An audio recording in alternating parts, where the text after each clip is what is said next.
Happy holidays, everyone. Christmas has come early this year, and I come bearing gifts. Please enjoy the trailer for my new movie, Falling for Christmas, coming to Netflix this November. Hello, Contrarians listeners, and welcome to the dramatic conclusion of Lohan, A Contrarian's Journey. This is part 4 of our 4-part miniseries covering the career, the life, and times of one Miss Lindsay Lohan. And we are here today to discuss the potential makings of a comeback for Miss Lohan in the form of Falling for Christmas, a Netflix exclusive that released late last year for the holiday season. Julio, we've arrived at our final chapter here. Question mark? Because obviously life is always like an ongoing tale. So we'll finish for today, and we'll finish up to today in Miss Lohan's life. Who knows what the future holds, but man, it's been a journey thus far. The final title card is going to be The End, ... question mark. There you go. Was that Steve McQueen's The Blob, The End? Or no, it's The End, and then question mark at the end. This is, Lindsay Lohan will return. In Falling for Christmas Endgame. I Be don't know. Falling for Easter, falling for Hanukkah. This is, Alex, a very special type of episode, much like we did with the CM Punk chapter of the Rock Cena saga.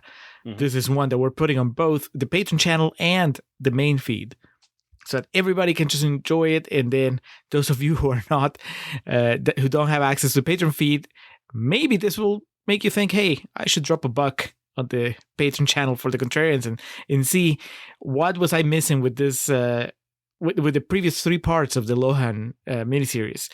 So still, until you do that, we're not going to be mean. We're not going to just jump into this cold. I figured that you could do a previously on Lohan, Alex, for those newcomers that don't know what we've been doing over there on the Patreon feed. Yes. So to begin with, patreon.com/Contrarian Prime, $1 will get you access to the first 3 parts of this Lohan miniseries. If you're unfamiliar with what Julio referenced, our Rock Cena, well, that's more of a mega series, as we called it. Every once in a while, we have bonus episodes on our Patreon all the time, but this is the second time in which we've tackled a project for a Patreon exclusive series. So we did so tackling Lindsay Lohan. If you're in Julio and I's age range, and she's been a person of interest and a fascinating story, to say the very least. And we've covered all of it. And we also covered many of her films as well. In part 1, we discussed, what did we do? We did Freaky Friday, Mean Girls, and Herbie Fully Loaded. In part 3, we did the other end of her film spectrum with such questionable releases, I'll say, as Chapter 27, Labor Pains, and The Canyons. Now, that Chapter 27 discussion, we go deep in just how, to begin with, strange that movie is. And then we talk about Lindsay's performance in it as well. Part 2, you may know I skipped that. In part 2, we talked about, the height of her fame and what that contributed to in terms of her television appearances. We discussed 2 episodes of Saturday Night Live she hosted, her first hosting gig and her most recent one. I talked about guest roles she had on King of the Hill, as well as that 70s show, and a lot of things in between. And as you can imagine, with Lindsay Lohan comes a discussion of controversy and legal troubles, woes, and that's all covered in there as well. I think the first 3 parts together, probably, you're looking at 6 hours or so that we just discussed the career of Lindsay Lohan. So it's not just, no half-hour clickbait YouTube review type thing. We go all the way with these. Today, this is gonna be a little bit more concise because we're just discussing one movie, and also some of the positive things that have come in her life since we left off with part 3. So to begin with, Julio, I think it's important that we see where else Lindsay Lohan went on the silver screen before we ended up on Netflix. The real screen. The screen of the day. And for those that may be curious, yes, we do discuss her music career, and it'll come back up in this episode as well. Oh. So it looks like following the Canyons, the Paul Schrader film that gave us much to discuss, she was in a film called Till Human Voices Wake Us. It was a short film that she was in. And then she had a supporting role in a movie called Among the Shadows in 2019, a supernatural horror thriller film. And it looks like she is the only name I'm familiar with in this. Now, we left off with the Canyons in 2013. In 2014, there was a project for Miss Lohan that failed to get off the ground called Lindsay. It was a docuseries that was documenting her rehabilitation, recovery, and her work following basically all the shit we discussed. It premiered on March 9th of 2014 on the Oprah Winfrey Network and concluded on April 20th of that same year. So didn't last too long. Premiere ratings were described as modest, then dropped, and the critical reception was mixed about it. I've never seen any of it. It sounds, and this is considering some of the places we've gone already with this, Julio, it sounds pretty dark and, here's a review. Unusually painful to watch. Ugh. And one of the things I read in multiple places about it was that it definitely wasn't told from her perspective. Like, it was clearly like filmed and she was there, and then the Oprah Network or whoever it was, the editor on it, took many liberties with the portrayal of it. There was that period of time where she was just kind of, we talked about it, man. And there was a lot that had kind of, many blooms had fallen off the rose, and she and her parents and, the people around her, I think, were trying to kind of pick up the pieces and see where they could go from there. I know we talked about this a little bit more, but kind of bringing finality to some of the legal woes. On her way to the set of Liz and Dick in June of 2012, she was in a car accident where she sustained minor injuries, caused a delay in production. March 2013, pleaded no contest to misdemeanor charges of reckless driving and providing false information to a police officer that stemmed from that car accident. She was sentenced to community service, psychotherapy, and lockdown rehabilitation. Her probation was also extended, that she was currently on at that point, until May 2015, when a judge ended it after she completed the community service. In March of 2023, so pretty recently here, Lohan and other celebrities were charged by the SEC for violating investor protection laws by promoting cryptocurrency on social media without properly disclosing that they were being compensated for doing so. A representative stated that Lohan was unaware of disclosure obligations and agreed to pay the fine to resolve the matter. Cryptocurrency. Okay, it's just a fine. It's not. Yeah. So who else got conned into doing that? Many people. Justin Bieber paid what? Not even kidding. I think he paid $1 million for some NFT that's now worth $20,000 or something. I'm not telling you right now that money that lives on the internet cannot be a real thing, but the way crypto people were like, this is it, man. You got to, invest all your money. It was, okay.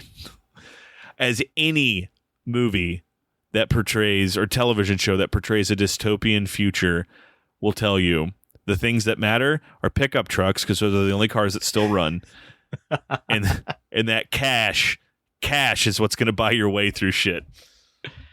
Well, I just wish I knew who else was in the room when Lindsay was just. It was a RICO case, like that scene in The Dark Knight where they have all the mobsters in the courtroom at one point. It was her, Rami Malek. He's Christopher Nolan, bug-eyed. I didn't know what I was doing, man. I wanted to just say that's her most legal trouble, to stress that she obviously has done a good job of staying out of trouble when you consider the ground we covered in our first 3 episodes. Yes, this is small potatoes. Yeah, it's just a slap on the wrist for playing with imaginary money. Come on, everybody does that. I was gonna say, Liz and Dick, is that what it's called? We've name checked it twice now. One in part 3 and now. And I mean, it's never something that caught my attention as far as, that's something I want to watch. But there was a little bit of the novelty of her playing Elizabeth Taylor. Does that sound to you like a brilliant moment in casting history? Or are you, like me, kind of scratching your head and I'm like, eh? Yeah, that's peculiar to me. Especially considering that, it started in 2012. I mean, it was Lifetime, and the casting in those things is always head-scratching, I guess would be the way to put it.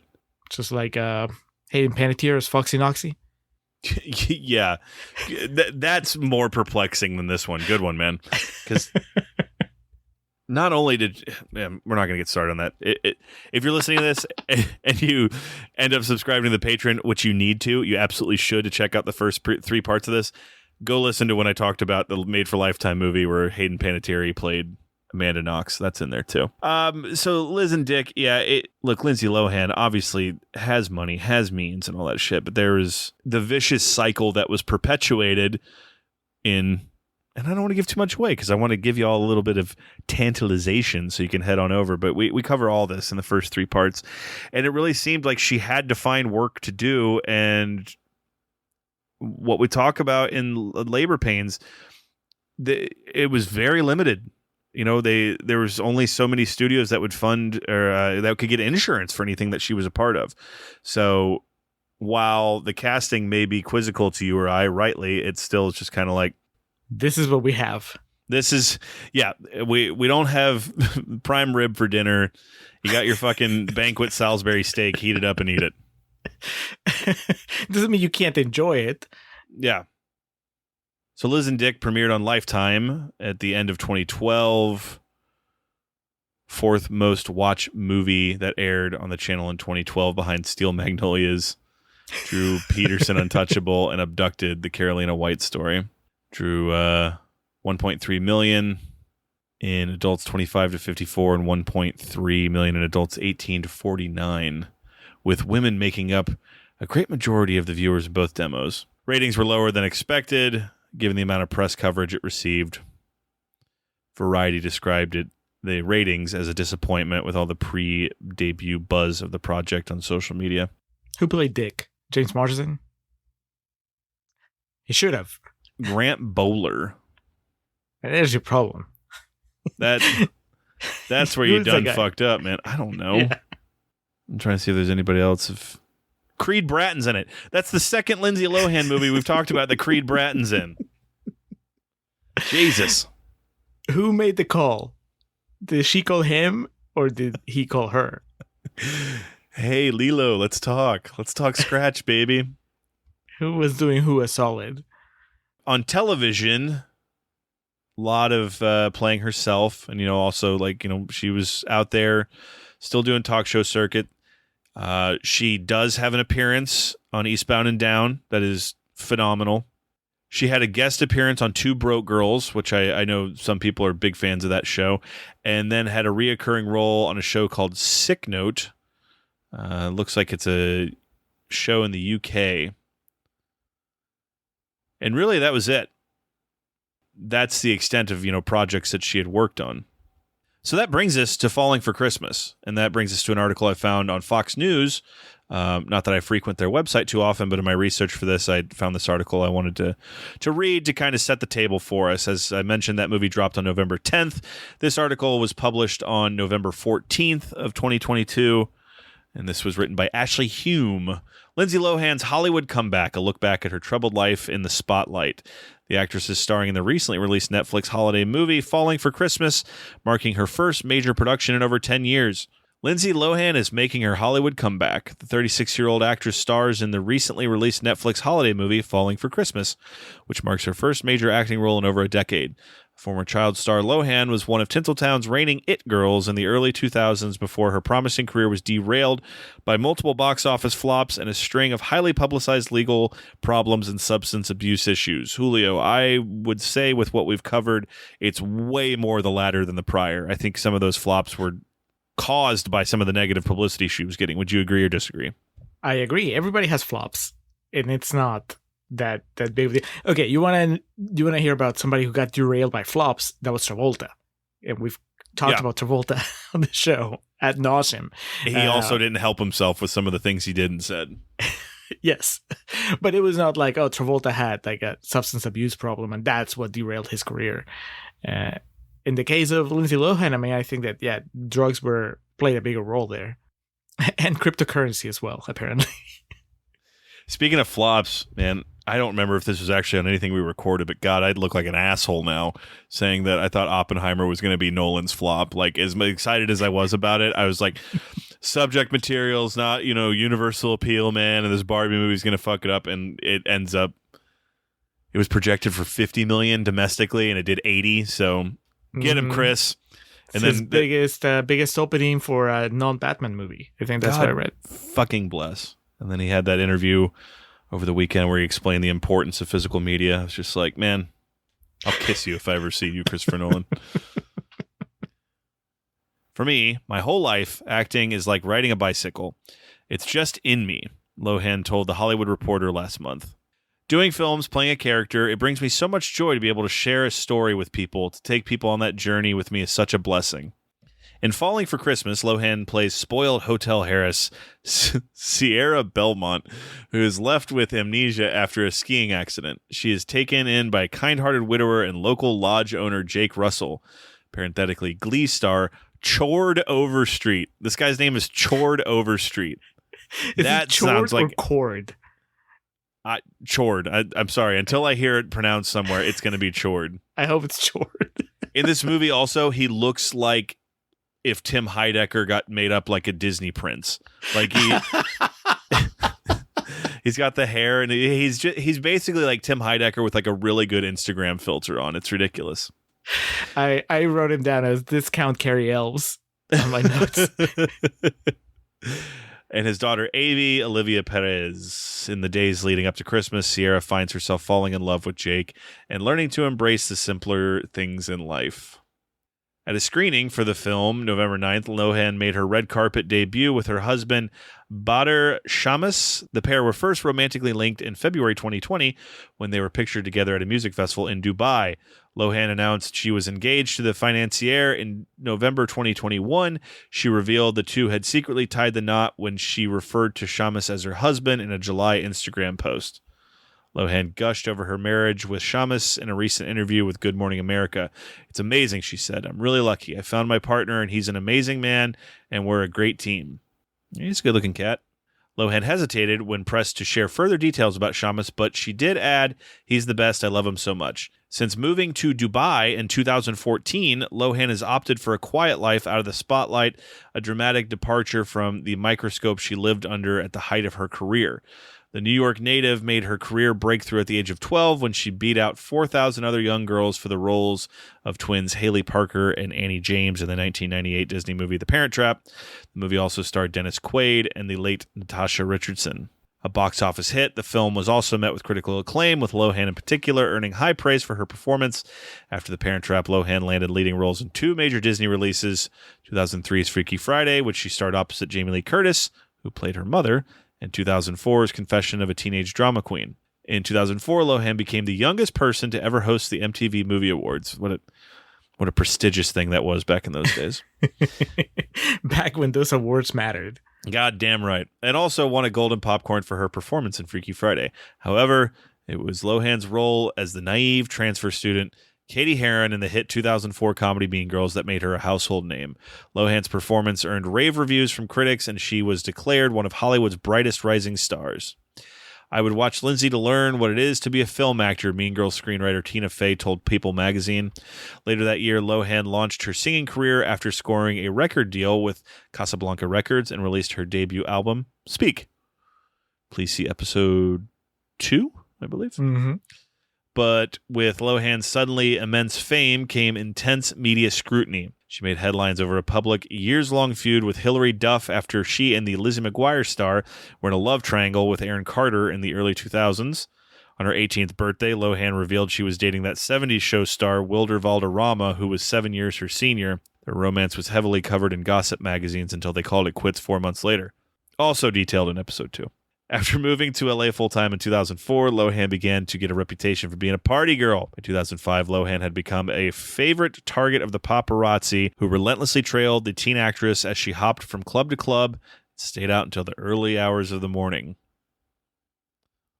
One of those nights was during the filming of The Canyons, when she partied with Lady Gaga until like 5 in the morning. Episode 3. Check it out. Man, Lady Gaga, I don't think I said it at the time, but I'm like, she should have known better. She's the friend that you have to work the next day. And she said, no, just stay out. Doesn't matter. Call in sick. What's Schrader going to do? Get naked and direct you? At the same time, Lohan's career began to falter as her lifestyle appeared to be affecting her work habits and reliability. Production on her 2005 Disney Herbie Fully Loaded was shut down for 3 days when Lohan was hospitalized for, quote, intoxication. That's Freudian slip. Production on her 2005 Disney movie Herbie Fully Loaded was shut down for 3 days when Lohan was hospitalized for, quote, exhaustion. And I think, if I remember correctly, when we talk about in part 3 of the Canyons, they lost like a whole day of filming because she was too hungover to do anything. Yeah. The movie became a commercial success, but received a lukewarm response from critics. Her next big screen release, 2006, Just My Luck, was a box office bomb and earned the actress a Golden Raspberry nomination for Worst Actress. The same year, Lohan starred alongside Felicity Huffman and Jane Fonda in the drama Georgia Rule. During filming, she was hospitalized for being overheated and exhausted, according to her representative. In a leaked letter, the head of the company producing Georgia Rule blasted Lohan over her, quote, various late arrivals and absences from set. Morgan Creek CEO James G. Robinson wrote, "We are well aware that your ongoing all-night heavy partying is the real reason for your so-called exhaustion." He went on to slam the actress for her discourteous, irresponsible, and unprofessional actions and threatened to hold her personally responsible for any damages incurred by her behavior, including monetary damages. Lohan's Cancel that man. Cancel him. Find his Twitter and just send him nasty Let him messages. have it. Yeah. Lohan's partying continued, and she became a tabloid fixture. In one infamous photo, Lohan is seen during a night out with Britney Spears and Paris Hilton, though the trio were reportedly feuding with each other at the time. She's also seen passed out in a car in another notorious image. In January 2007, Lohan entered drug rehabilitation for the first time during production of her movie, I Know Who Killed Me. In May of that year, she was arrested for misdemeanor DUI. She went back to rehab for the second time and was fitted with an alcohol monitoring ankle bracelet. 2 weeks after leaving rehab, Lohan crashed her Mercedes-Benz convertible in Santa Monica, California. She was arrested and charged with DUI, cocaine possession, and driving on a suspended license. Pleaded guilty and was sentenced to serve 1 day in jail, 10 days of community service, 3 years probation, pay a fine, enter alcohol education programs, later entered rehab for a third time in the same year. I Know Who Killed Me was released in July of 2007. The horror film failed at the box office and received an overwhelmingly negative response from critics. Can confirm, with some citing it as the worst, one of the worst movies of all time. I don't know about that. Real bad, though. Lohan won 2 Worst Actress Golden Raspberry Awards for her dual roles in the film, tying with herself for the first place. I just realized that's 2 movies now where she's played dual roles. Well, one of them was good and successful. Right. So, but we need to complete a trilogy. Maybe that's her next Netflix movie. There you go. After a disastrous year, Lohan's movie and TV offers began to dry up. She guest starred on the ABC series Ugly Betty, but her appearance was cut from 6 episodes to 4 after she reportedly feuded with the show's star America Ferrera. Lohan played the lead role, which we kind of dispel in part 3, but you can take what you would like from that. Lohan played the lead role in the comedy. I'm going to replace the word comedy with dismal. Lohan played the lead role in the dismal Labor Pains, which was slated to premiere in theaters, but instead aired as a TV movie on ABC Family. See part 3 for the torture that Julio and I endured. It was preceded by an apology from the network. From would Barack have been president at the time? No, not yet. It still would have been W. Ladies and gentlemen, what you're about to see does not represent our values as Americans. The troubled starlet remained an ever-present figure on the club scene and on the covers of tabloids from 2008 to 2009. She was in a high-profile relationship with British DJ Samantha Ronson. Their tumultuous on and off again romance played out in the public eye as they engaged in dramatic fights and took swipes at each other on Twitter. It would have been in the infant days of Twitter, at least in the sense of like catching on to the point. It was not the juggernaut that it is now, or X. Fucking idiot. The pre-Musk era. Yeah. Meanwhile, Lohan's legal troubles continued to mount over the next few years as judges found her in violation of her probation 4 times. She was sentenced to 90 days in jail and 90 days in rehab during a hearing in which the actress sobbed and pleaded with the judge. Photos from the court appearance later revealed that she had the message, "Fuck you," painted on her fingernails. Yeah, she's in rough shape, man. She allegedly had a physical altercation with a rehab center employee in 2010. Then in 2011, she was found guilty of misdemeanor theft after pleading no contest to stealing a $2,500 necklace and was sentenced to 120 days in jail, which she served under house arrest and confinement due to overcrowding. Naturally, Saturday Night Live was like, all right, time for you to be on the show. Episode 2, check it out. By 2012, Lohan made 20 court appearances, completed 6 rehab stints, and had been incarcerated 6 times while filming the made-for-TV movie Liz and Dick in 2013. She was involved in a car accident that led to additional misdemeanor charges. Lohan's legal woes and addiction problems made it difficult for productions to insure her, and she continued to lose projects. Experts predicted it could take 10 years for her career to recover. In 2013, Lohan starred in the low-budget erotic thriller The Canyons, which she also co-produced. Most of the funding for the movie was raised through Kickstarter, and Lohan herself received $100 a day in addition to a share of the profits from ticket sales. The Canyons was Did she get a piece of the profits from the action figures as well? Or was that off the contract? The Canyons was a critical and commercial failure, and Lohan's performance received lukewarm reviews. Once again, she was plagued by reports of being difficult to work with and allegedly clashed with director Paul Schrader throughout filming. Now, we don't know Lindsay Lohan or Paul Schrader personally, but based on everything that we discussed and read in preparation for part 3, I can say that allegedly may need to be removed from that sentence.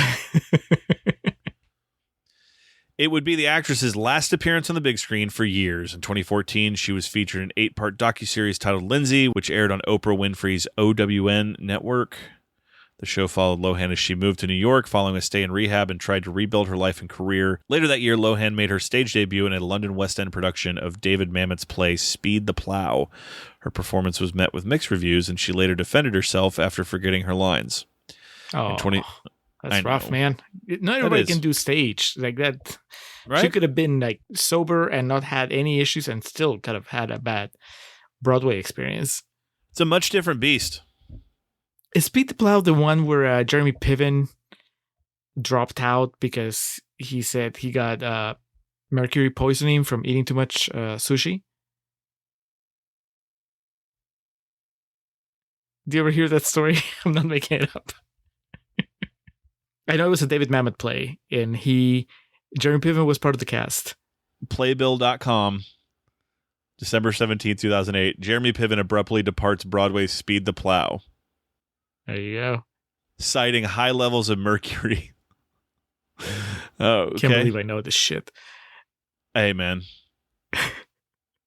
This is why we do it. For me to learn shit like this. For you to learn things about Lindsay Lohan, and for me to learn things about Jeremy Piven eating sushi.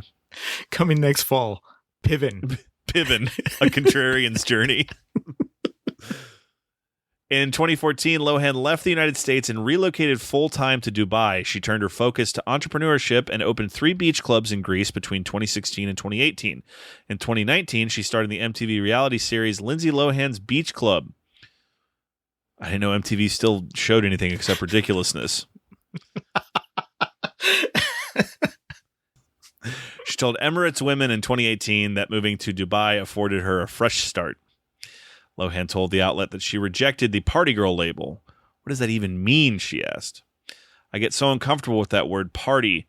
People are still stuck in the past of stories I had in LA, and I hate it. It was all lies. She explained that she enjoys the privacy that she has had while living in the United Arab Emirates. I bet you could, man. You got the money. Do it. Not to say that Meanwhile, place isn't... Paul Schrader is still living out of a 1-bedroom apartment. Eating pork and beans for dinner tonight.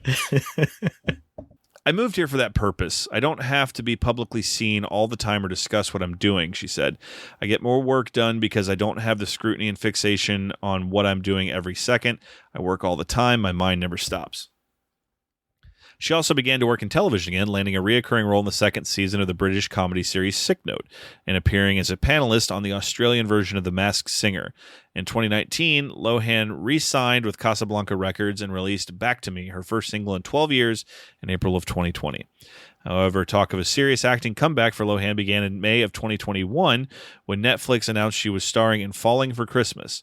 Fans began rooting for Lohan's return and were delighted by her surprise appearance in the Super Bowl commercial for Planet Fitness earlier this year. The ad poked fun at her former party girl lifestyle and showcased her new healthy routine. It was this, and then she did, was it in 2021 or 2022? Do you remember she had that Pepsi commercial? No. Super Bowl Yeah. as well? Or No, it was around Christmas time because she was like in a Christmas outfit, like a little Santa outfit. I don't mean to sound provocative with that. It was a modest outfit. But it was just her Mean Girls outfit. There you go.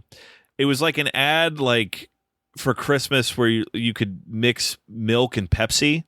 And it was like a new Christmas drink. I was like, well, that sounds fucking disgusting. But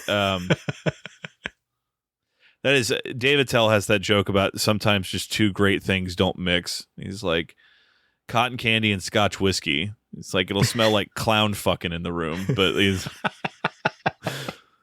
and that's like with Pepsi and milk. It's like, yeah, I can fuck with some Diet Pepsi and some milk from time to time, but not together. But my point being, she had that Planet Fitness commercial, which I remember, and then that Pepsi commercial, and it was like, is Lindsay Lohan like, what's going on here? Because what we talk about in some of our previous episodes too is like when she attempted her first, like, let's just sweep everything under the rug. Everything she did was just like, oh, haha, remember that car wreck I got in? And it was very uncomfortably self-deprecating. And in this case, it was just kind of some innocent stuff that was going down, and it was good to see. So you saw that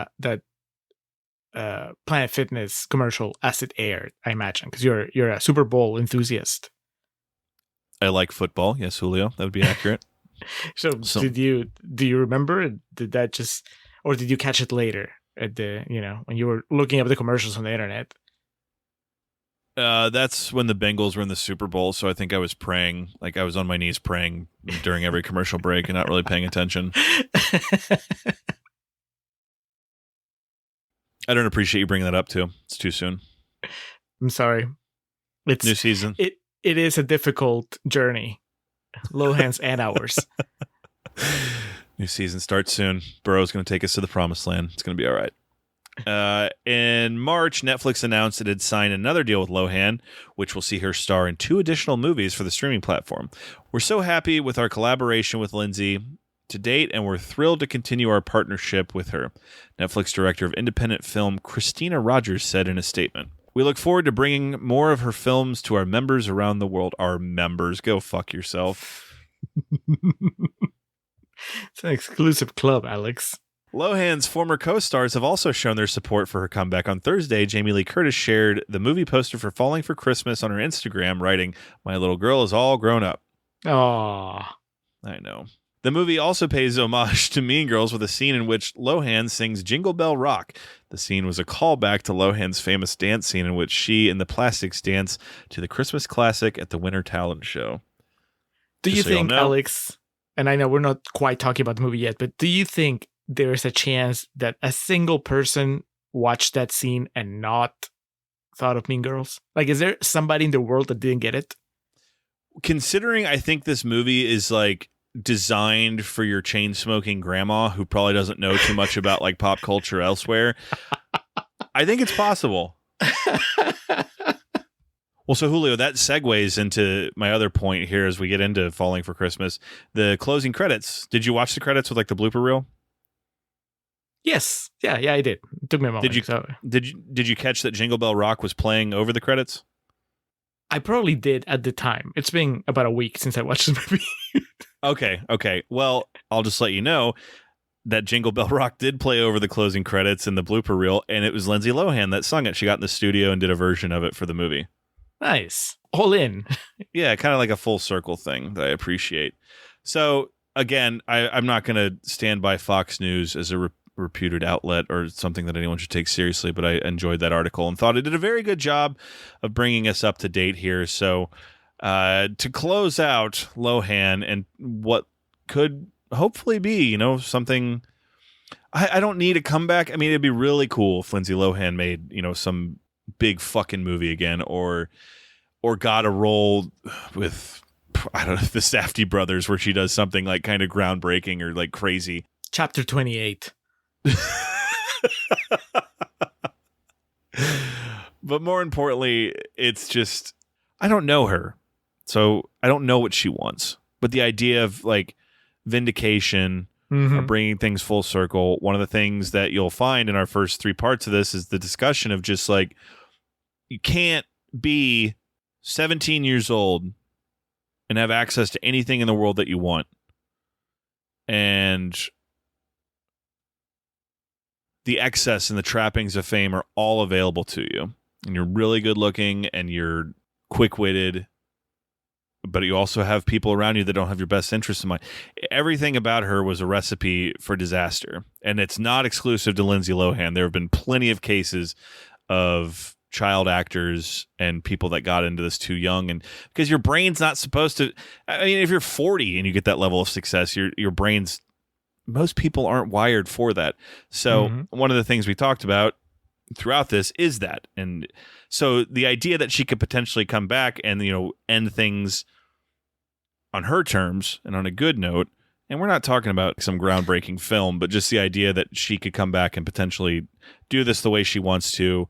And I think something that's really important about this movie too is that through the blooper reel and even just the scenes that she's in, she seems genuinely happy to be like in a movie again, where that was my takeaway from the blooper reel at the end. Like, I don't remember the song playing, but I was like, oh, she seemed to be having such a good time. And I know that, well, it could all be handpicked, and what we're not seeing are the times where she is just being a nightmare to work with. But I choose to believe that we're past that stage and that what we're seeing is just genuine. And it's just, oh, everybody's having such a blast. Yeah, I was about to say, you know, it could be a thing of, well, she's just such a good actor, that's what she puts on. But the benefit of us having done this is we watched several movies where even in her performance, it seemed like she wanted to be anywhere else in the world instead in front of that camera. You know what I mean? Mm-hmm. Yeah. And so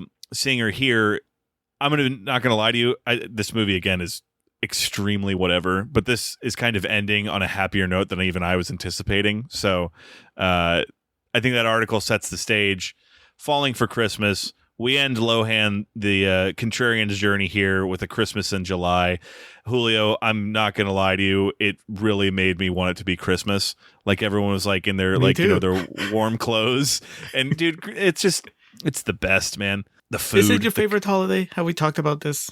It's either Halloween or Christmas, but you don't get time off for Halloween. Thanksgiving rules, but it rules because I'm fat. Like, you just get to eat a bunch of food and watch football. Now, Christmas is just so warm to me. I mean, and honestly, it goes beyond the actual celebrating Christmas. It's just that season. I'm always in a much better mood. People seem a bit happier. There's literal cheer in the air. Of course, American college ruined me because in college in America, you get like December 15th to January 10th off. So like when I graduated, it was so brutal, like not having that anymore, because that's what I looked forward to. It's like I get a whole month of Christmas cheer to share with everybody else. But still, that SNL skit with Matt Damon about Christmas, the line that it closes on is always like, it's become my default for explaining Christmas to someone. Even when it's the worst, it's the best. That's how I feel about Christmas. And watching this, I was like, God damn. Because it's fucking 9 million degrees outside. I'm not going to eat milk and chocolate chip cookies right now. But I was like, man, I want to overfill a washing machine with detergent and then go off and make some hot cocoa. So Lindsay Lohan comes to us one last time here, Julio, along with Chord Overstreet. all the Overstreet fans, the what do you call them? The Overstreeters, the Understreeters. They're gonna just flood our inbox, our mentions on X and Threads and whatever else, just explaining that we're idiots because it's Chord because he's from Glee. So he's a musical guy. And I would say, oh, so his parents knew that he was going to be a musical guy when they named him when he was a baby? And then somebody Oh, will man. explain to me what the stage name is. Dangerous stage parents right there. Yeah. Chore is just funnier. We're rocking a 62% on Rotten Tomatoes from 55 reviews. So it's got a red tomato. But to the right of it, the audience score, 53%, has a sad tipped over green popcorn bucket. So Bunch of grumps. Lindsay's splitting the field here. And so, yeah, those are obviously our 2 stars. A gentleman by the name of George Young plays Tad Fairchild, what's Eugene Levy's son's name? Dan Levy. I feel like this guy watched like 2 episodes of Schitt's Creek and we're like, I can do that. And Wait, is this the boyfriend, the fiance? Boyfriend. yeah, the guy who's obsessed with like the influencer. Yes, he wants to be an influencer. That's it. And then Jack Wagner, who plays Lindsay Lohan's dad, and I'm not kidding, his name's Beauregard Belmont. He's like a hotel mogul. I read a Letterboxd review of this that said it might be like some brilliant next level parody movie that we're not aware of because it's just so. It's like almost a parody of itself of how silly it is. If it didn't try to hit the emotional notes, I would agree. But yeah, it gets too sincere at times, so there's no way. Leans on them hard. Was directed by Janine Damian and written by Jeff Bonnet and Ron Oliver. Ron Oliver directed several episodes of Are You Afraid of the Dark? So he's cool with me. And for Janine Damian, it looks like this was her directorial debut. She's also an executive producer. She does have one upcoming film that she's going to be directing, and we'll get to that here in a little bit. So, Falling for Christmas, Julio. I mean, I know this isn't your type of movie per se, but we've been through a lot here, so I think that's the key. Like, yeah, it had to happen this way. I had to watch chapter 27 and the Canyons and what's it called? Almost Pregnant. Labor pains. Labor pains. We had to go through all that in order to arrive to Falling for Christmas and going like, it's okay. We can do this. This is, you are Dev Patel and I am Latika, and we're meeting at the bus station with a copy of Falling for Christmas, and you look at me and say, this is our destiny. Yes. Before we jump into it, Alex, I got this is a main feed episode, so I got some Rotten Tomatoes quotes.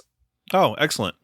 Just a couple, because I think that they show, on the fresh side, and these are allegedly top critics. That's what the website's telling me. So big names trying to fill out the void left by Roger Ebert's passing years ago. Sandra Gonzalez, top critic from CNN.com, says, some actors shoot for Oscars, and that's great. Lohan's magic power has always been bringing to life films that have the simple goal of being unchallenging delights. If for that and that alone, Falling for Christmas is a gift. I like it. I like it too. It felt like it was going to be a backhanded compliment, but it actually ended up being kind of sweet. Christy Lemire from Film Week says, it's exactly what you want it to be. If by you is just referring to the Lifetime audience. Yeah. Where is it? If this wasn't on Netflix, where would you see it playing? Lifetime, Hallmark, right? Hallmark. Yeah. That's it. I'll do one more. K. Austin Collins from Rolling Stone says, this healthy dollop of Christmas camp, which is a little batty by even Netflix holiday movie standards, is eager to give Lohan something to do. That's the point, and that's what the movie pleasantly accomplishes. It really is designed, or seems designed, as a Lindsay Lohan vehicle, which makes me wonder what came first, the chicken or the egg, the Lohan or the script. Do you think that there was just a script waiting for them to cast, and then they're like, well, let's approach Lindsay Lohan? Or do you think Netflix went to Lindsay Lohan and they're like, hey, do you want to be in a Christmas movie? Because we do these holiday movies all year long. Do you want to be in one of them? And then we'll whip something up. What do you think is more likely? I think there's probably an idea behind what this was going to be before, parties signed on. And I think Lindsay at this point is probably sharp enough to realize that, hey, if I'm going to do this, then centering around Christmas when expectations are a little bit lower, and a Christmas romance movie, no one's going to expect like too much from it. So if I really am good in it, it's going to make a really good impression on people. I think there's a lot that can be processed when given something like this. They're like, what do we have available? They're like, well, there's that unnamed Chord Overstreet project. Well, and as we'll see here in a little bit, this multi-movie deal they have with Lindsay Lohan, I think is the idea is to be centered around holidays or romance and whatnot. So I think it was kind of an easy layup for both, and starting with a Christmas movie is definitely an easy way to go. Because when you think about this, and we're already speaking kind of more positively about it than I would have expected, because like we said, of where we've been. My review on Letterboxd makes it clear it's not a good movie, but it's not offensive. Is it not a good movie, or is it just very much not a movie for people like you and me? Yeah, it's your chain-smoking grandma. You come over for Christmas, and she's like, God damn, my grandma wouldn't say God damn. What would she say? So, man, I watched this movie on the TV. It was that redhead girl from Parent Trap. And she's rich and doesn't understand the meaning of life. And then she gets amnesia and meets this nice young man and realizes what's important. It was just beautiful. And then it starts snowing. And it was just wonderful. Grandma, were you talking about Overboard? Did you watch 50 First Dates again? What is wrong with you? I think you're right. It's not a movie for people like you and I. And quite possibly most of the people listening to this. making huge assumptions about our audience. I kid, but I personally know some of the people that'll be listening to this right now, and I know they would watch this and like want to rip their eyeballs out. But for me, I found it to be an easy watch. My Letterboxd review also calls out, you know exactly everything that's going to happen within the first 5 minutes of the movie. When you meet all the characters, you're like, okay, so this guy's she's going to fall for him and get the money from her dad.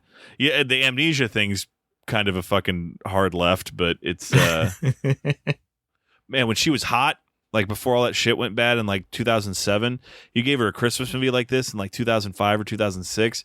Even if it's the exact same movie, yeah, it'll get chewed up by critics, but man, this would have made a killing at the box office. I don't think you cast Chord Overstreet though. Well, no. At that point, it would be Chad Timothy Michael Murray. Chad Michael Murray, yes. In 2005, Timothy Chalamet was still in his dad's nutsack back then. Well, I thought... I guess I wasn't sure what we were doing as far as time travel goes. Because I'm sorry. She can't play she's playing an adult woman in this movie. Yeah, I'm sorry. I was acting like if we were dealing with post Mean Girls Lindsay and this came out, I was just basically my point was it would have made an absolute killing in the box office. Post Mean Girls, she would be playing Chord Overstreet's daughter, and she would steal the movie. Dude, the other thing I was kind of surprised with is how good it looks. I mean, it's not Oppenheimer, but it's you come along with a certain expectation when you're watching, what again is basically a made for Lifetime or Hallmark movie. Or, some streaming movies do have some pretty big budgets and visual effects and whatnot, but something like this, you're just like, yeah, I just expected everything to be green screen or no real on-location shooting.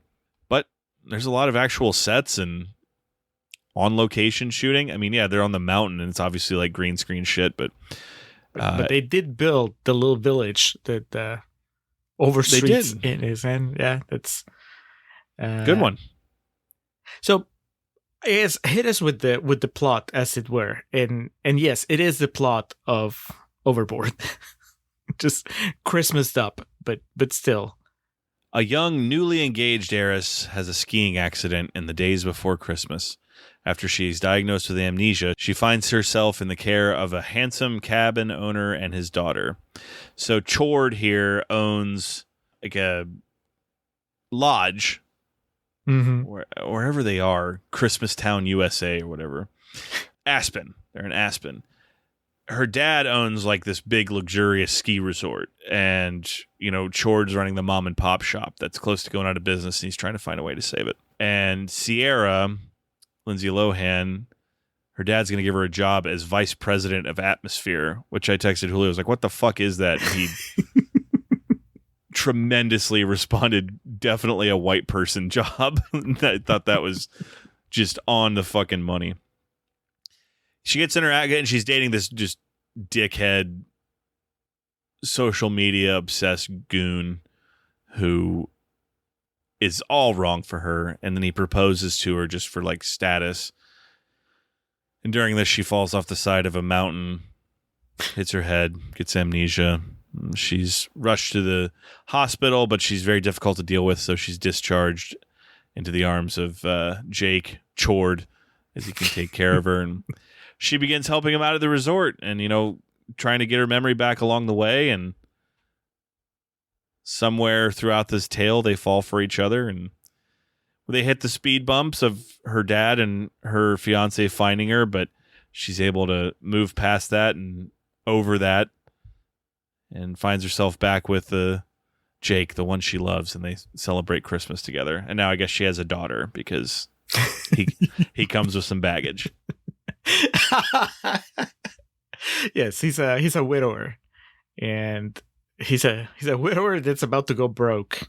And the movie starts as Overboard, but ends as son of a bitch. It was gonna be a good joke. What's our episode 5 movie?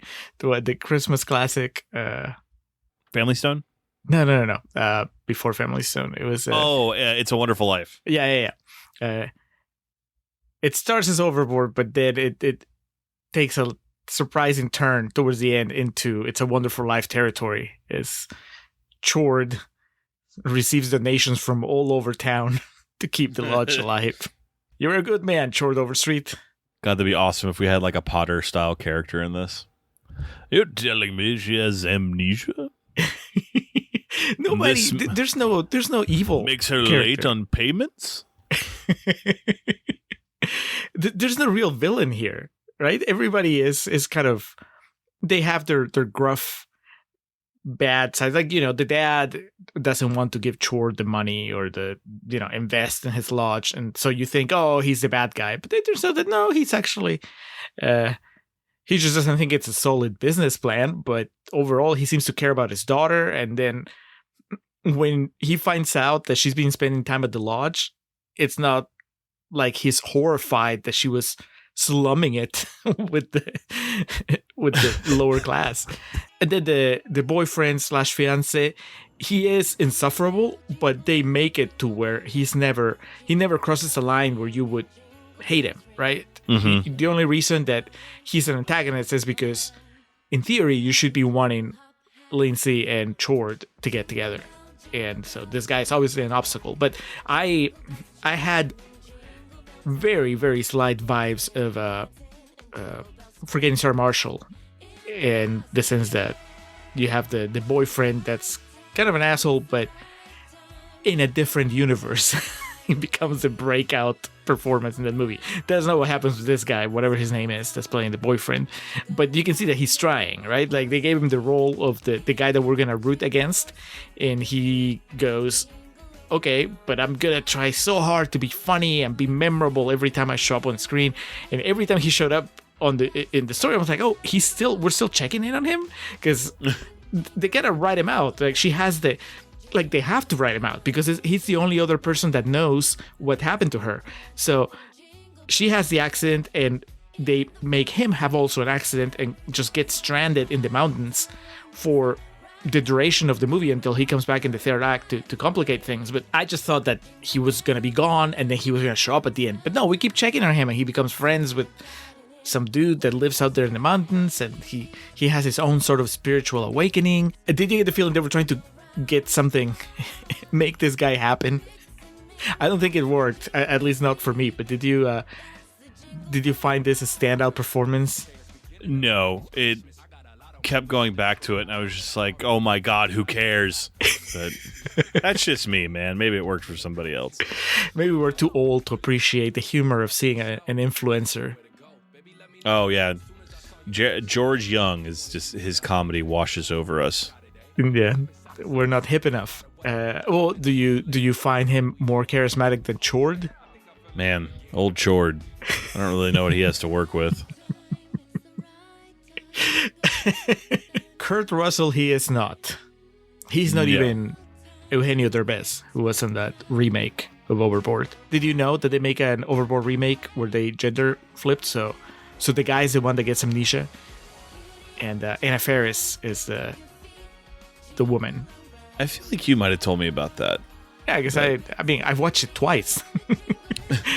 It's an okay movie. It's fun. It's fun in the sense that just like I'm sure some people will tell you that it's fun to watch this movie. Same thing. I don't remember what it was called. It was not Overboard, but it's, he's a rich asshole. He has an accident, he loses his memory, and then Anna Faris pretends that she's her wife. She uses him for labor so she can get her kids through school or something. And it's, but then he becomes a better person while he's amnesiac, and she actually falls for him. So it's the exact same plot as Overboard, except gender flipped. This is not quite Overboard for two reasons. One is that Chord Overstreet, whatever he had going in Glee, doesn't translate to this movie. Like, I don't think that he makes for a compelling romantic partner to Lindsay Lohan. But also because he's just such a good guy, he's really boring, in my humble opinion. He has no wrinkles. Yeah, but the fun of the Overboard concept is that the other person, the person that has their memory, is going to take advantage of the situation, right? There's a horrible person that lost their memory, and now they're going to make them pay by making them believe that there's somebody. So in this case, it doesn't have to be anything sinister, right? Like, he needs a maid. There's a point in which he's like, okay, we need somebody to take care of the chores around the lodge. And they kind of make her do it, but it's played as just this really harmless montage. It's nothing. I wanted him to be a little bit of a weasel so that then later when she finds out the truth, they have something to work with as far as conflict. Right? She's like, oh, you knew that was the rich girl from the resort, and you made me think that I was your long lost maid or something. But they didn't know they'll do anything. It's just very harmless, very fluffy, which I guess is what people are expecting in this type of movie, but it doesn't work. And you need somebody a lot more, with more wrinkles than Chord. Did you like him at all, or are you as down on him as I was? I mean, he's fine in what the movie needs from him, which is not much at all. But the character, you're right, is just big old bowl of melted vanilla ice cream, and he obliges, but he's good with all the facial expressions in the montage of like, oh man, I shouldn't be in love with her, but I am, or whoa, she doesn't know how to flip a pancake. So. He can hit his marks. That's what you're saying. Exactly. I think I was way more bothered by the Tad character, that George Young cat, than Jake. I understand we need the antagonist boyfriend, but it wore on me really bad. That's the one part of the movie that I was just like, all right, can we not? Okay, so I guess we are on opposite sides, because I'll take that dude over Chord. Chord just bored me. It doesn't help that Chord has probably my least favorite type of character in movies, and Chord has one of those under his wing, and that is the precocious little girl. There you go. Just you have to have seen this coming. This girl showed up in the movie. You're like, oh, that's Julio's a gonna Julio hate it. staple. Yep. Yeah. Again, much like her on-screen father, she's doing what she's asked to do. I can't really blame this little kid. I mean, I wouldn't anyway, because she's a little kid. But the movie wants her to be just this smiling child from beginning to end, and the power of her smile is supposed to turn Lindsay Lohan into a better person, and I guess it does. But it was just so saccharine that, and you're right. Whatever, when you said that somebody had posited that maybe this was a parody, I mean, it is just like 1 degree away from being a parody. But you could turn like that character of the little girl into just the funny version of that, where we're just making fun of that trope, but it doesn't quite do it. This is all just very, very sincere, and that's fine. I will say, I understand the character, the way it's written, qualms, but the little girl, Olivia Perez, she is pretty good without coming across as like kid acting school. Like, she seems fairly natural in a very unnatural character. Yes. I mean, it's the best that she could have done with the material. Yes. But also just the way that she's directed. I mean, that's exactly the performance they want in this movie. Janine, the director. Janine Damian? Yeah, Janine Damian was like, she looked at this little girl and she's like, you know what you have to do. Don't argue with me. You know what you signed up for. Your 12 years on this planet have built to this moment. Just you go out there cute. And you laugh when she can't flip that pancake. Kill them with cuteness. Kill the audience with cuteness. And if you ever falter, don't worry. You got grandma. You got Hispanic grandma there to have as a backup. Alejandra, played by Alejandra Flores, doesn't even have like a Wikipedia page. Does she have an IMDb page? She does. But because if you click on an actor's name on Letterboxd, it'll show you the movies they've been in. Mm-hmm. And I was like, I've seen this woman in 1,000 things. Hadn't seen her in anything. It's just they just got the classic grandma character. She's just there and makes the grandma faces and the smiles. And there's a scene where she walks in on her crying, and it's like, oh, I just miss how it used to be. Yeah, you hadn't seen that actress. You'd seen that type. But you know what? It's 90 minutes, and I didn't feel like I wasted my time at the end. Lohan project or not, I didn't feel like I had wasted my time. That being said, had it not been for the Lohan project, I probably would have found myself way more disinterested. It's just with us having gone through what we have on this journey and our mission statement about this movie, we started at the beginning, just seeing Lindsay engaged and seeming to have fun again. And yeah, that blooper reel, it could be completely fake, but I never need to know, because for me in my mind, it's like, all right, she's having fun on movie sets again. She's not hiding in closets and shit. So that's a victory. Yeah, and it is. I am on the same mind. I mean, I had a good time. It helps that the movie knew that we were not meant for each other. The producers of Falling for Christmas saw me entering the screening room. They're like, "What are you doing here? Nobody called you. This is not for you." But Oppenheimer's down the hall. Yes, sir. Can I see your ticket? But I sat down. I didn't make a fuss. I was fully aware that I was getting an extra kick out of it, just because as a final chapter to our Lindsay Lohan journey, it was very appropriate, and it was a happy ending, pretty much.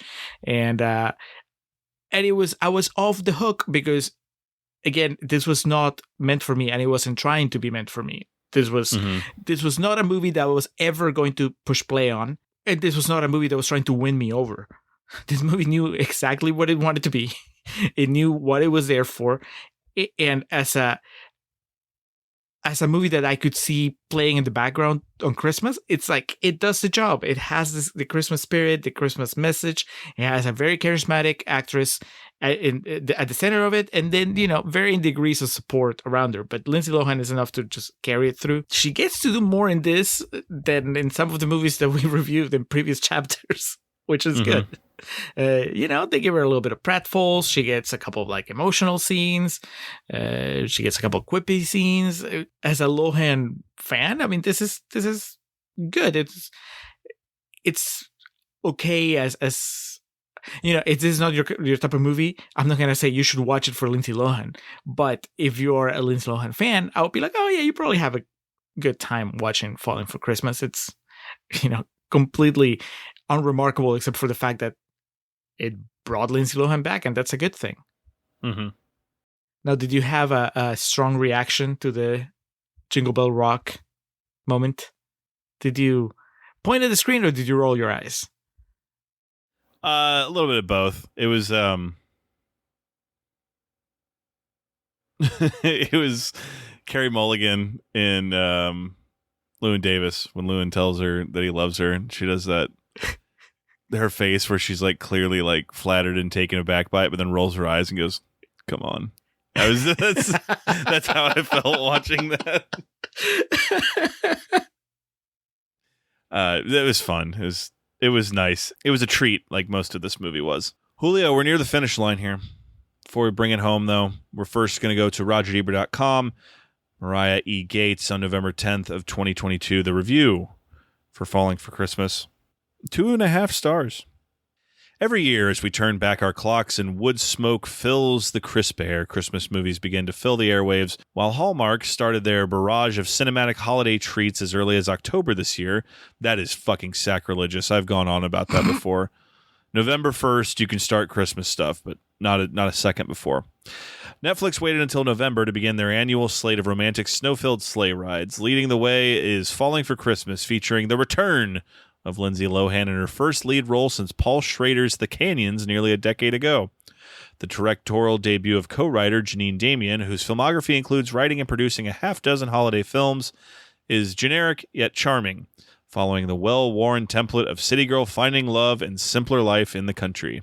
Like a tinseled covered twist on Overboard, Lohan plays a hotel heiress named Sierra Belmont who finds herself in just this kind of situation, offered the position of, quote, vice president of atmosphere at her father's exclusive ski chalet. She's there a week before Christmas to let him know she doesn't think the position is the right fit for her, even though she doesn't know what else she should be doing with her life instead. All she knows is she wants to be known for more than her father's last name. Decked out in gorgeous monocolor ensembles designed by Emerson Alvarez, like the daring red jumpsuit featured on the poster and a fuchsia snowsuit, Lohan embodies this character like a softer version of Sigourney Weaver's character in Working Girl. She's good-natured, but she does bark orders like someone whose privilege comes second nature. Lohan is at her best in this half of the film, which allows her natural comedic chops to shine. On her way to meet her vapid social media influencer boyfriend, Tad, Sierra meets cute with Jake, the owner of a much smaller, struggling resort on the same mountain. He runs into her while holding a cup of hot cocoa given to him after Sierra's father, Beauregard, declines to invest in his business. Lohan screeching, "My Valignaggi," over and over after a dollop of whipped cream finds its way under her lapel is pure camp. This unlikely duo, of course, meet again after a disastrous off-the-grid engagement photo shoot ends with Sierra and Tad toppling down a remote mountain. While taking tourists on an idyllic sleigh ride, Jake finds the now amnesiac Sierra head-based into a tree, while Tad finds himself spending 4 days with a survivalist named Ralph. All this is established with a breakneck screwball pace in the first 10 minutes, with Lohan more than capable of maintaining the prescribed rat-a-tat dialogue needed to pull off the tone. She even goes all in on a few slapstick moments that don't quite work, but add a nice wackiness that balances out some of the film's more saccharine tendencies. That's why I kind of assumed you had read this, Julio. You were saying like these exact same things. I will say this, and I've been kind of complaining and throwing barbs at RogerEbert.com. And the people that run it, because I'm like, it's not Roger Ebert's not there. But Mariah Gates is pretty cool. She's guested on Film Spotting a few times, and I've seen her a couple of of their Zoom gatherings, and she's pretty clever. I always like what she has to say, so it doesn't surprise me that she agrees with me. As Tad, George Young, is absolutely hilarious. This is where we disagree. Spewing out absurd lines with the utmost sincerity, which couple nicely with the broad comedy his self-obsessed character demands. If only the film had kept the zany style throughout, it would have transcended its trappings to become a new classic.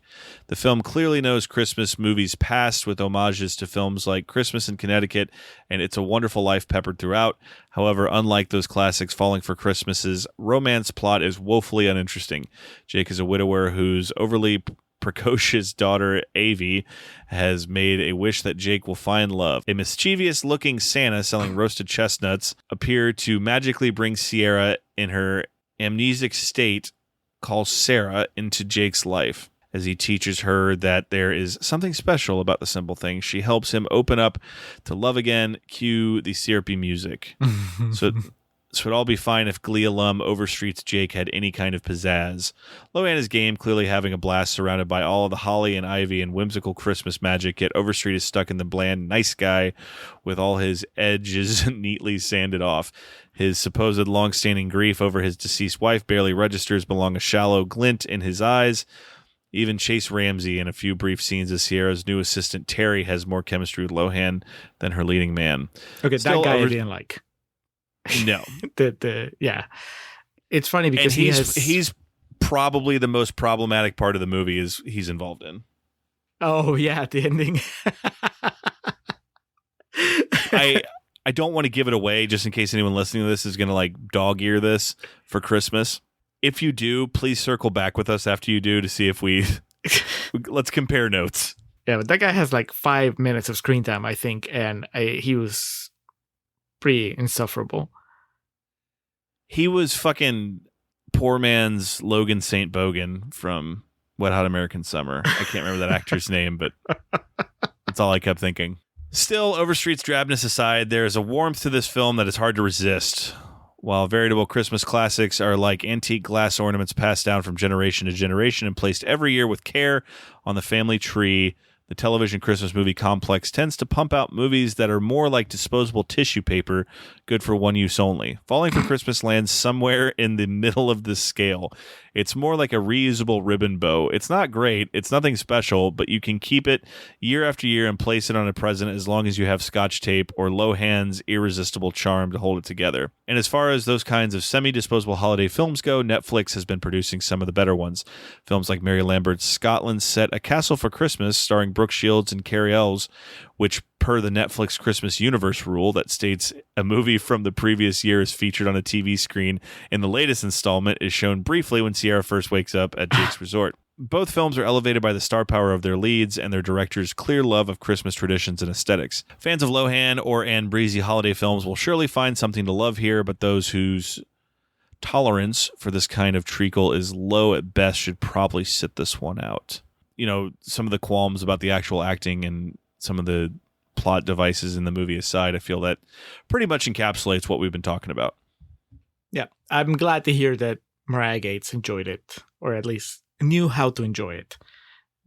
You have to approach this movie the right way, I think. So what's your score, man? A C.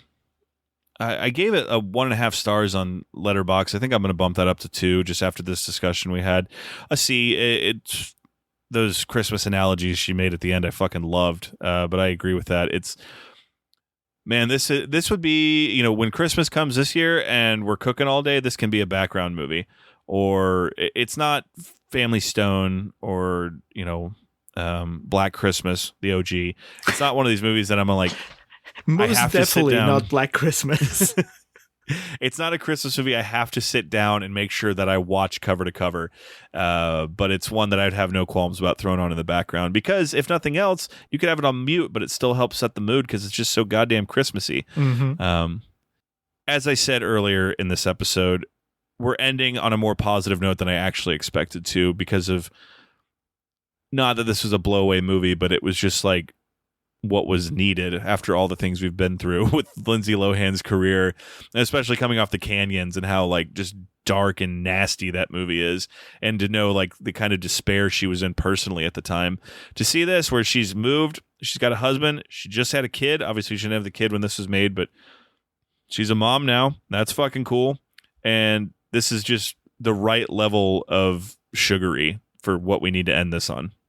So now the real question, well, there's 2 questions. One is what my score is, and that is 2 stars. I think, yeah, you've talked me into 2 stars with the caveat that I watched this movie under a very specific set of circumstances.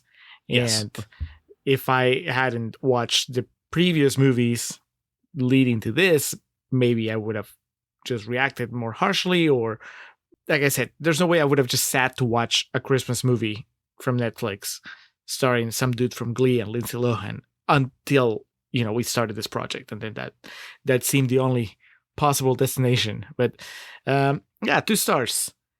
Now, more importantly, Alex, how do you rank the movies that we watched during Lohan? Mean Girls is number one. Obviously. Give me the top and the bottom. We both have the same one at the top. Mean Girls. Labor Pains. Labor Pains may be the worst movie we've done. Like on this podcast. I guess so. I think I have to agree with that. Even Christmas with the Cranks, which was like the barometer, it was the measuring stick for a while. It's so stupid, but you can believe there's people that stupid in the world. Labor Pains is like, this person needs to be committed. Like, this isn't funny. This person that made this movie needs to be committed. Yes. And that one, I thought I knew we were just in for a bad romantic comedy. I had no idea what we were in for there. I mean, they kind of fall in order of how we did them. Herbie's not good. You watching Fallen for Christmas again before you watch Herbie Fully Loaded? Surprisingly, yes. Yeah, same. Even with Matt Dillon as a Disney villain. Oh, that's the draw of that one. And then Chapter 27, I've seen it once. The story and the idea is way more fascinating than the actual movie itself. But I guess that's close to the bottom too. Is it better than Herbie? No. I don't know why it took me so long to answer that. It's because, and y'all who are here for the first time on our Lohan journey, when you go back and listen to episode 3 on our Patreon, you'll find out I am just so endlessly fascinated with the making of that movie, but it is terrible. And Julio, he's laughing now, but he was like mad that we had to watch that. When it was over, of course, he didn't know anything going in. But yeah, I didn't care for Herbie. I wasn't even that amused by Matt Dillon, but would you put the Canyons over Herbie? Oh yeah, I think the Canyons is my number 2. Oh wow! Yeah. Oh, that's right. Yeah, you were bemused with Freaky Friday. You didn't quite get my love. Yeah, the window closed on Freaky Friday. I don't think that there's a point where I would enjoy it the way that it's meant to be enjoyed. I think the point of these rankings are Mean Girls, gigantic chasm, and then the list picks back up. And then when you get to like whatever your second to last is, then there's another gigantic chasm, and then there's Labor Pains. Sorry, Cheryl Hines, we love you, but you've been in better movies, and you know it. That applies to pretty much everybody in that cast.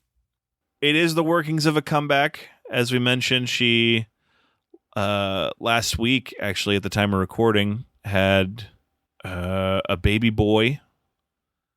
And she does have more projects on the horizon. I don't know if it's completed yet, but Irish Wish, which is the next in her series of movies with Netflix, that is also directed by Janine Damian and will star Lindsay Lohan. Ed Spielers? Hey, it's worked before because... Jane Seymour. There you go. I know the name. It's worked before because Freaky Friday and Mean Girls have the same director. Here's hoping that Irish Wish ends up being the Mean Girls to Falling for Christmas's Freaky Friday. God willing. But hey, man, my whole idea from the onset of this was just because she is an interesting figure of the past 25 years and a story that, you know, people who were contemporaries and kind of lived through it, so to speak, as observers, obviously from the outside, way afar. It's just kind of an interesting story, and it's been learned a lot doing the research for it, and glad to end on a high note. And I'm really hoping that, you know, she can achieve whatever success she wants from here on out. Not because I'm one of those people that's like rooting for her actively, I guess, but just having gone through this and ending on the note we are, and some of the things we've read, and just, you know, seemed like she got dealt a bad hand on some things. So, man, if she wants to just make these Hallmark movies for the next 5 years and then call it a day, go for it. If she wants to do something else, go for it too. It'd be in Rob Zombie's next movie for all I care. But come on now. No need to go to extremes. Yeah. Julio. But at this point, there is no way that we don't watch Irish Wish whenever it comes out. Accurate. Yeah, we'll definitely have to do like a follow up on After Hours. But yeah, we got some time before then, and I think I'm Lohan out for a while. I mean, Mean Girls I'll watch every time it's on, but I don't think I'm gonna be working my way back to the canyons anytime soon. I don't think anybody is. Julio, you feel like you learned some stuff along the way here? I did, and I am very amused by the fact that when Letterboxd sends me my yearly summary of just my watching activity, Lindsay Lohan is going to be my most watched actress for 2023. Outstanding. No, this has been good. I come away, I already knew that Mean Girls was great and that she was great in Mean Girls. Everything else was kind of fuzzy, and I come out of it with a better understanding of just her career and her work. And I mean, it happened when we did with Travolta, when we did with Winona Ryder. Oh, and of course, it happened with The Rock and John Cena. How could I forget? Our boys. So Dwayne's back, Lohan's back. I mean, Cena never left. So these contrarian journeys, we're keeping them going. We're going to have to figure out the next one. I need to look at our Patreon and see what the next number we should set for our next patron journey will be. But if you're still with us and you haven't yet, you need to go to patreon.com/Contrarian Prime and listen to parts 1, 2, and 3 of our Lohan miniseries. And after that, you have parts 1, 2, 3, 4, and 5 of the Rock Cena mega series to visit. So there's plenty over there. $1 will get you access. To our patrons who have come along this journey with us the whole way, we appreciate y'all so much. To anyone who's listening to this that got inspired to join our Patreon, thank you. Or if you're just checking this out, you have no idea who we are and have never listened to an episode of ours before, we appreciate that as well. Julio, thank you again for coming along the ride with me. You're welcome. Thank you for inviting me.